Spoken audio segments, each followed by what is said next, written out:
सिंध के सहराओं से नापैद हो जाने वाले काले हिरन को बचाने और उसकी अफजाइश के लिए जिला काउंसिल ने फार्म हाउस बनाने का फैसला कर लिया।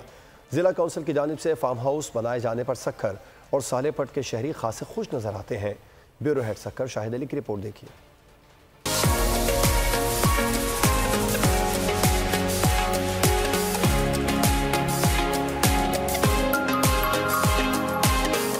कुछ साल पहले तक सिंध के रेगिस्तानों में सैकड़ों लाल और काले हिरन मौजूद थे। अंधाधुंध शिकार और महकमा वाइल्ड लाइफ की गफलत के सबब ये हिरन मादूम होते चले गए। काले हिरनों की अफजाइश के लिए जिला काउंसिल सक्खर ने फार्म हाउस बनाने का फैसला किया। हमारे पास बहुत ज्यादा रेगिस्तान का इलाका है, तो वहाँ पे हमने एक प्लान बनाया है कि 100 एकड़ पे हम एक फेंस करेंगे और वहाँ पे इनका प्रिजर्विंग का शुरू करेंगे। पहले साल का हमारा टारगेट है इंशाअल्लाह कि आप 2-3 महीने के अंदर देखेंगे कि हम 100 ब्लैक बग वहाँ रखेंगे।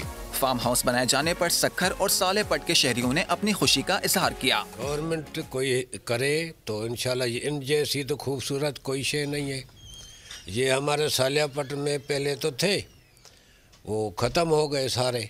इस जानवर के अफजाइश के लिए जो हमारे डिस्ट्रिक्ट काउंसिल ने जो एक इरादा किया है कि उसकी अफजाइश नस्ल की जाएगी, वो काबिल तहसीन है। जिला काउंसिल सक्खर ने काले हिरणों को सहरा के कुदरती माहौल में रखने के लिए काम शुरू कर दिया। सिंध के सहराओं से नापैद होने वाले काले हिरन की अफजाइश का मंसूबा काबिल तहसीन है।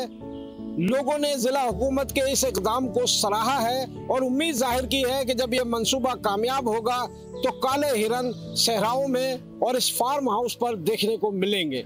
कैमरामैन बिलावल भट्टी के साथ शाहिद अली, बोल न्यूज़, सक्खर।